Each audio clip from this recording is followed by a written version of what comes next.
Greetings everyone, my name is Scott Swanstrom. I am your host of Veteran Safe Places, and today we have a very special guest, Nick Padlow from Soft Roast Recovery, and we're going to get a chance to just delve into his story a little bit more and what he's doing at Soft Roast Recovery and how they came into the family of Veteran Safe Places. Veteran Safe Places is a movement that has been initiated by the Firewatch, which we are trying to reduce and ultimately to nix every veteran suicide. And we really want to provide life-giving support to them and just really celebrate their service to our country, because even heroes need heroes. But let me go ahead and turn the conversation over to Nick here. Nick, thank you so much for joining us today. Yeah, thanks, Scott. Appreciate it. Tell us a little bit about Soft Roast Recovery. Yeah, so Soft Roast Recovery is a treatment center for addiction and mental health issues that was really started out of my own experience in recovery, which I think we'll get into a little bit later. But we exist as a place that's it's called intensive outpatient. So you're spending, either half a day or a full day with us over the course of 6 to 12 weeks in order to really start to address not only underlying addictions with drugs and alcohol, but also the reasons that we started using in the first place, and kind of building a toolkit that helps us to more effectively manage and work our way through life. Excellent, very good. So you're wrestling a lot with co-occurring disorders, mental health challenges that a person might be navigating through at that time also. And you have a heart for veterans, and I understand that's part of why you wanted to become a veteran safe place. Sure. How did the core values of becoming a veteran safe place align with Soft Roast Recovery? Yeah, so I'm an Army vet myself, and as I have over the years, I've noticed that not only do a lot of vets struggle with addiction and mental health, but personally, I have lost more friends to suicide than to IEDs. And that's a disaster. Yeah. And so we have to have places that can help folks navigate this, because frankly, we don't learn how to navigate it in the Army. We learn a lot, or in the military in general, we learn a lot of stuff, but we don't learn that. We don't learn how to navigate emotions. Yeah. I know active duty learn to take on challenges that are beyond the scope of what your normal everyday civilian can tackle. And so when a veteran probably wrestles with mental health challenges, not knowing where to go, and the pride of thinking I should be able to take care of this is really daunting, I can imagine. Right. Tell us a little bit about your story. And you served our country in uniform, and you made that transition into civilian life. What were some of the challenges that you faced? Yeah, so I was in from 2003 to 2008, a lot of time in Afghanistan and Iraq, and I think there are a few things that I faced and that other people face when they get out of the military, and one of them is this kind of, as you mentioned, this loss of core values. You ask any military vet what the core values of their service branch are, and they can tell you: leadership, duty, respect, selfless service, honor, integrity, personal courage. That's the Army's. I'll never forget them. And then when you get out into the civilian world, it's almost like all those things are gone. And so we're wandering around aimlessly without this sense of mission and purpose for who we are. And I think that's the first thing, is really having to redefine that as a civilian. And then I think the second thing that people struggle with when they get out is this kind of return from a state of hypervigilance. So especially when we're in war, everything's turned up all the time. And then when we come back, it's not. And the dopamine and the serotonin, and our brains don't know what to do, and so they can react in funny ways. And then I think the third thing is we aren't taught how to navigate this type of issue, and we're taught that it represents weakness. If you think about being on a run with your squad or your platoon, like someone having a twisted ankle and falling out of a run is shameful. So we run through the pain, right? But we can't do that when it comes to mental health. It doesn't work. And when I try to give this analogy to veterans, one of the things I say is, like, would you ever run away from an enemy in combat? Would you ever run away? And the answer is no. Like, of course not. I'd never run away. It's like, well, why are you running away from this one? Yeah. And frankly, it's probably the most difficult battle a lot of us will ever face in our life. And the only way out, what we say in treatment, the only way out is through. And so you've got to fight it head on, and you've got to address it. And a lot of times, you need help to do that. And that's what we exist for, is a place where we can help people navigate through some of those difficult challenges. So Nick, what would you say to a veteran who is struggling with a mental health challenge or even a substance use challenge, and how would you give them hope? Yeah, it's a good question. Because that's what we lose when we get there, right? Yeah. We don't have any hope. We don't think there's any way out. But there is a way out. Mm-hmm. And so many of us have found that way out, right? And it's okay to admit that you need help to find that. Mm-hmm. And there are organizations that specialize in people that specialize in giving you the tools to navigate your way back to who you were, and potentially someone like fresh and new that's even better than that. And so, at Sophros, we've seen a number of veterans come in and then come out the other side and be a completely different person. And so it's possible. Yeah. It's very possible, and it's very attainable. But it takes work. Yeah, it takes a lot of work. There's a lot of hope in the presence of Sophros Recovery and the support that you guys provide. And even the fact that you guys have become a veteran safe place for them shows that there is a desire to give back as a community provider, and that you do have a passion and a heart for veterans. And most importantly, you show camaraderie and brotherhood, that you link arms with veterans who are really struggling and that they don't have to go it alone. And so we really appreciate Sophros Recovery being a part of the Veteran Safe Place, and really appreciate you being here and having a chance to celebrate what you guys are doing in the community and how you're giving back. Our veterans are a special resource to our country, to our communities. They bring so many great traits and leadership qualities to our organizations and businesses. So Nick, thank you so much on behalf of the Fire Watch. Yeah, thanks, Scott. I appreciate it. Absolutely. Now, if you are interested in your organization or business becoming a veteran safe place, we want to direct you to thefirewatch.org. You can find out more information about how to become a veteran safe place. It's really just a 45-minute training opportunity that you can take online, and your employees can become watchstanders and really be available for those who have already sacrificed the ultimate sacrifice for their country by giving up their lives. And we can really support them and just provide the resources and empowerment to help navigate difficult thoughts and situations, especially when it comes to suicide. So thank you again.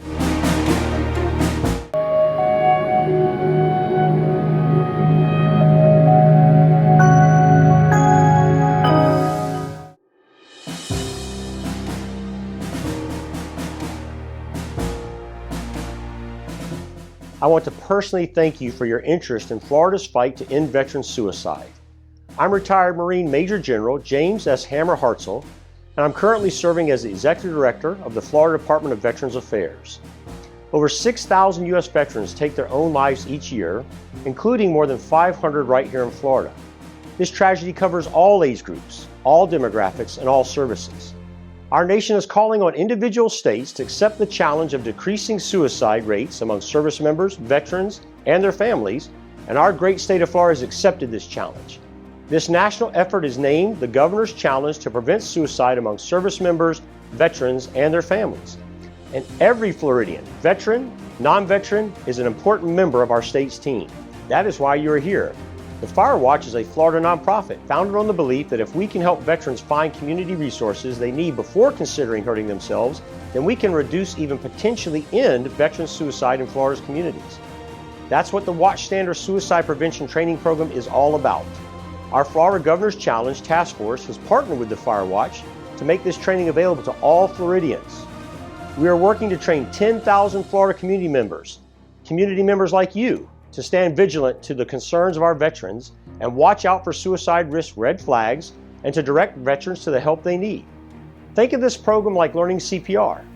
By having more Floridians like you who are aware of the risk factors of veterans in crisis, who are knowledgeable about how they can help, we will be well on our way to ending the national tragedy of veteran suicide. If you entered the Watchstander portal as a civilian, you'll watch the first video, 15 Things Every Veteran Wants You to Know. And then the second video, our cornerstone program called SAVE. If you join us as a currently serving military member or a veteran, you'll skip right to the SAVE video. The training takes just a few minutes, but it's very impactful. The SAVE video teaches us to identify veterans in crisis and to call 911 or the Veteran Crisis Lines in emergency. This is crucial to saving lives, but we also want to help veterans before they descend into crisis. That's why after SAVE video, we'll ask you to spend a few minutes glancing over some key resources that are currently available to help veterans. If you encounter a veteran who's not in a specific crisis, but just needs some help, you can direct them to the appropriate resource. Or if it seems just too much for you to personally navigate with the veteran, any veteran in Florida at any time can call 855-MY-FLORIDA-VET or call 211. And those lines and on those lines, a veteran can talk to an experienced attendant, generally veterans themselves, who are standing by 24 hours a day, 7 days a week to connect veterans to the resources they need. If this all sounds like a lot, don't worry. The Watchstander portal will guide you through it. At the end, you'll take a pledge to watch out for our Florida veterans, and you'll be able to download a Watchstander certificate. I personally have taken this training. I have a certificate. Additionally, if you provided your address at registration, the Firewatch will send you a package with a branded wristband, a car sticker, and a wallet card. We then ask that you get out among our Florida veterans, attend veteran events safely, and stay vigilant to the concerns of our great Florida citizens who are American veteran heroes. Enjoy this awesome training, and along with all of our 1.5 million veterans and their families, I want to personally thank you for joining us in the fight to end veteran suicide in Florida. Together, we will end veteran suicide.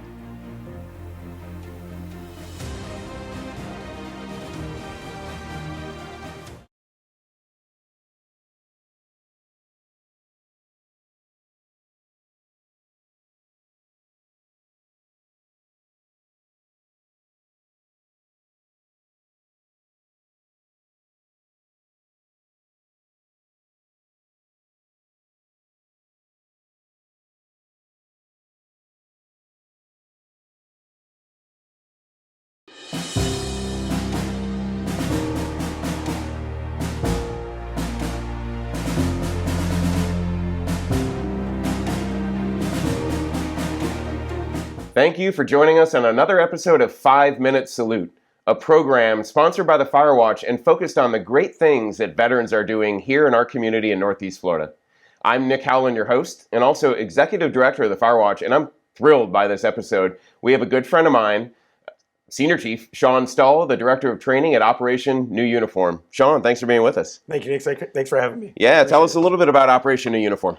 So what we are is we try to help veterans transition over when they get out. It's a struggle. Yep. So we're trying to minimize that struggle as much as possible. Yep. We offer a free course to veterans to help them try to find their way in that civilian business world. Yep. And how to find that next career, not a job, but a career. We want them to succeed. So fundamentally important. We know that veterans are most at risk of suicide in the first year following the transition out of the service and their first year as a veteran. So how many of your students at Operation New Uniform are early in that transition?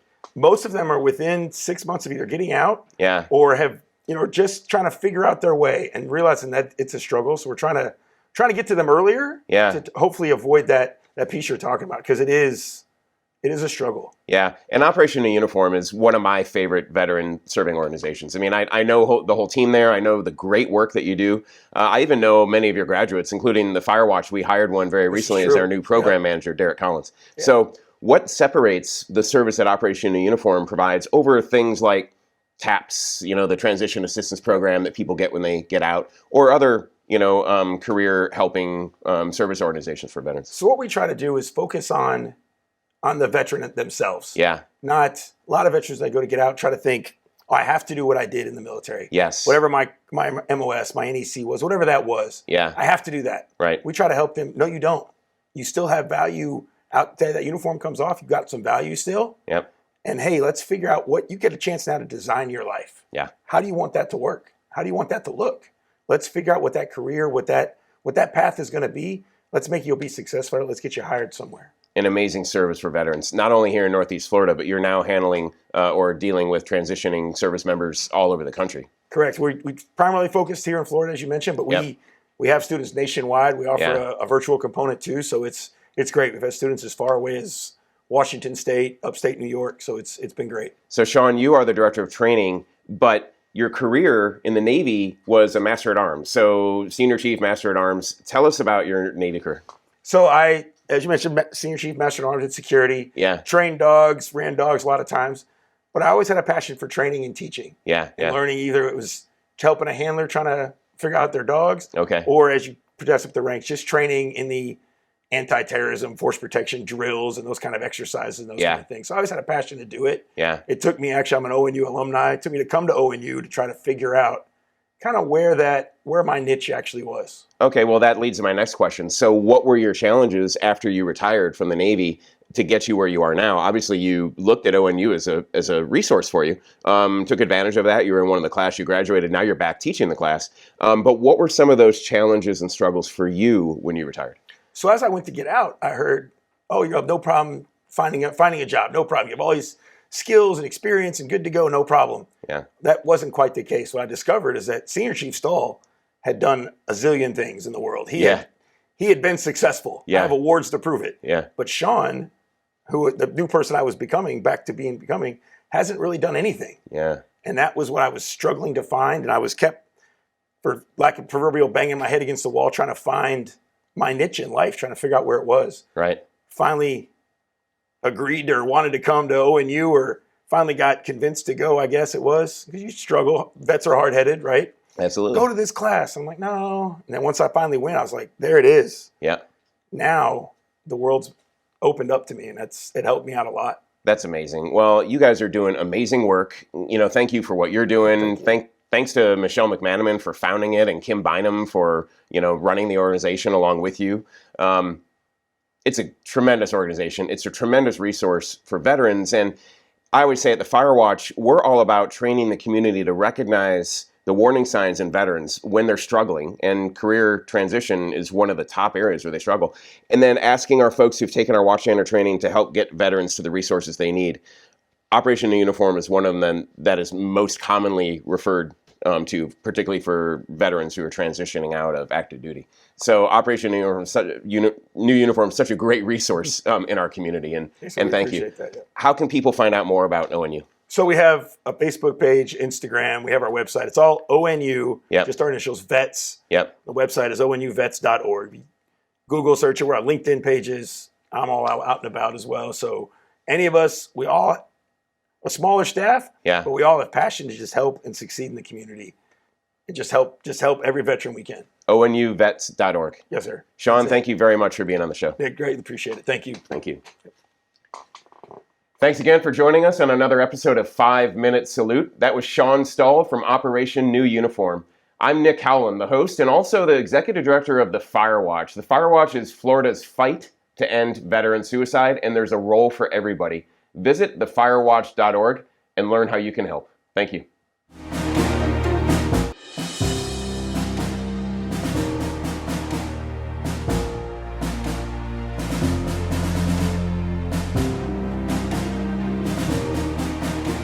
Welcome to another episode of 5 Minute Salute, a program sponsored by the Firewatch and focused on the great things that our veterans are doing here in Northeast Florida.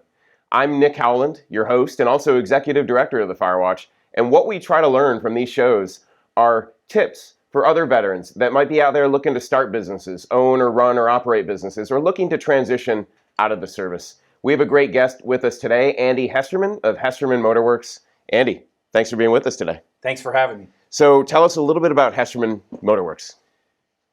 It has evolved over time a little bit, but the focus right now is building custom cars, specifically Smith Performance kits to make VWs into pickups. So VW Beetles into pickups? And we're not talking about the classic old air coolers. Yeah. We're talking about 99 to 2010 era. Oh, awesome. And there's a big market for this in Northeast Florida, or do you cover the Southeast? Is there a region that you focus on? All over. Okay. All over. I've sent them, the last one went to Hawaii. No way. They go, I've sent one to Canada. So I'm actually international. Yeah. Awesome. And how many employees do you have at Hesterman? One, me. One, and then some contractors when you need them to help? Occasionally. Yeah. Most of it I do myself. I sub out sometimes for paint. Oh, fantastic. How long have you been doing it? About 2 years. Okay. And for all of our watchers here on the show, you are a Marine, and I failed to mention that in the intro, but once a Marine, always a Marine. Tell me about your service in the Marine Corps. I joined in 1987. Yep. Retired in the end of 12, so my date's actually 13. But Okay, so 12. I was originally enlisted as a radio man. Yep. Went into the reserves as a radio man. Got my degree and came back, went to OCS and became a Huey pilot. Got commissioned and then became a Huey pilot. Yeah, wow, exactly. Fantastic. So Huey pilot in the reserves, or then active duty again? Yeah. So overall, you've ended up retiring. Yeah, 22 years active duty and 4 or so reserve there. Okay, so Radioman and then Huey Pilot. So obviously you probably like to work with your hands. Is that how you found yourself starting Hesterman Motorworks? Definitely. Okay. Definitely. But you've only been doing it 2 years and you got out some time ago. So there was an interim job you had in there. Tell us about that. Actually there were several. Several, okay. And both, for those that know, Radioman and Huey Pilot have a lot more parallels than you realize. Yeah, yeah. Jack of all trades, master of none. Okay, That's a little bit of a subliminal motto for me. Sure.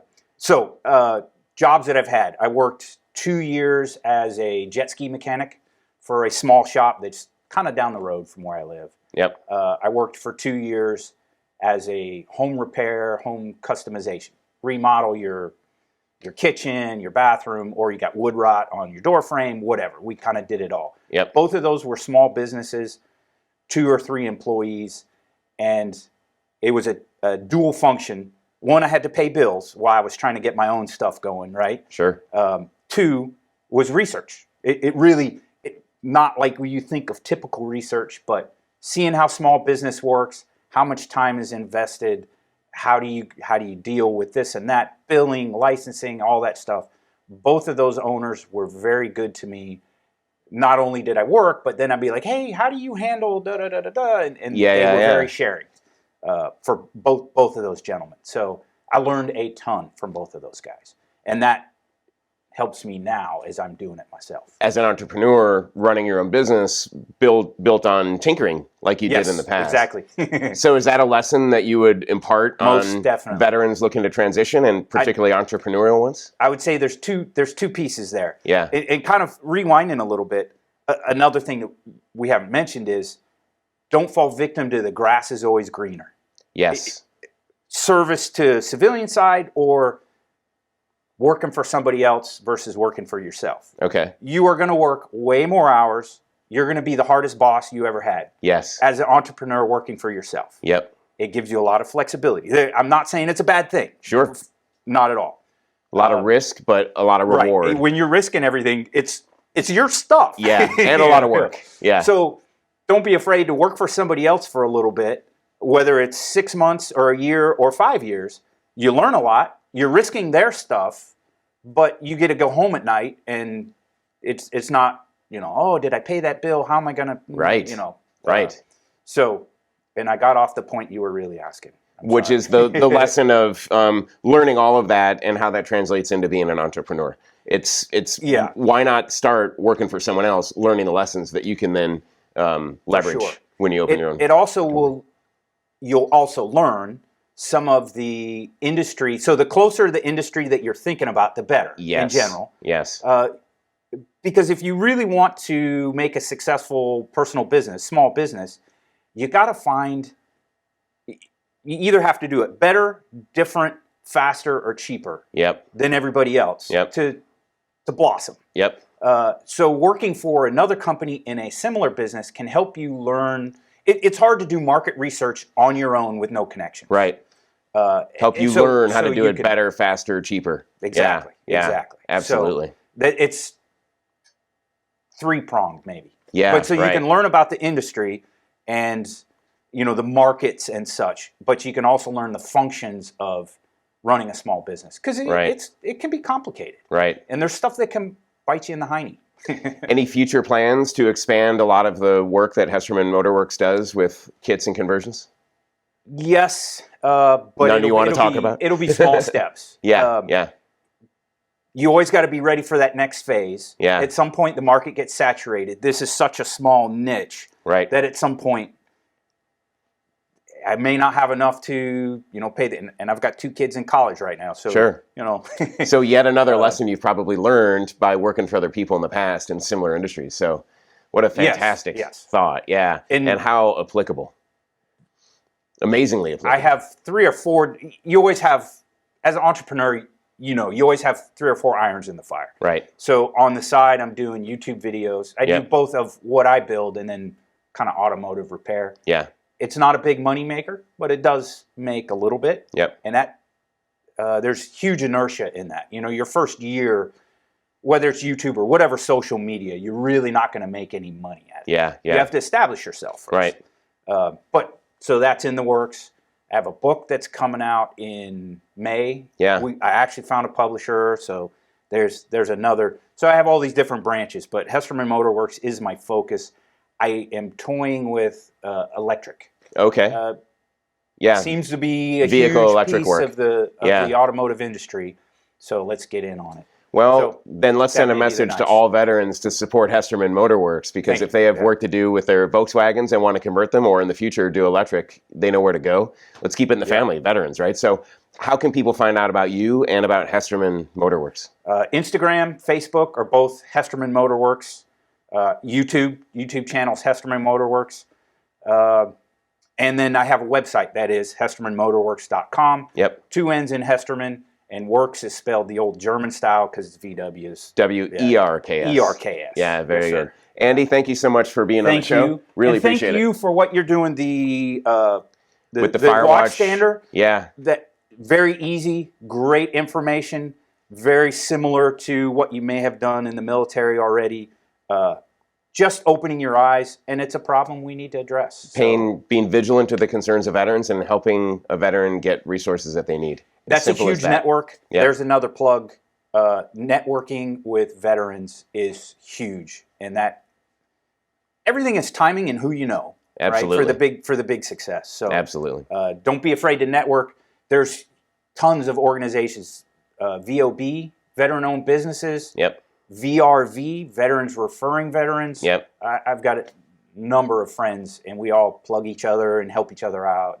And folks can find that at thefirewatch.org. Look at our resources guide and see all the veterans support organizations there are. Well, Andy, thanks for being on the show. We really appreciate it. Thank you again for joining us on another edition of 5 Minute Salute. I'm Nick Howland. We had our guest, Andy Hesterman. That was a wonderful segment, and we hope you enjoy it. In the meantime, visit thefirewatch.org. We are leading the way in veteran suicide prevention, and there's a role for everybody. Thanks again. Thanks again for joining us on another episode of Veterans United. The Firewatch is Northeast Florida's fight to end veteran suicide. There's a role for everybody. Join us as a watchstander. Visit thefirewatch.org and learn to identify the risk signs of veterans in crisis, how to ask veterans if they need help, and how to get veterans the help they need. Together, we will end veteran suicide. The Firewatch, Northeast Florida's fight to end veteran suicide. Today is military... Okay, it was going so well.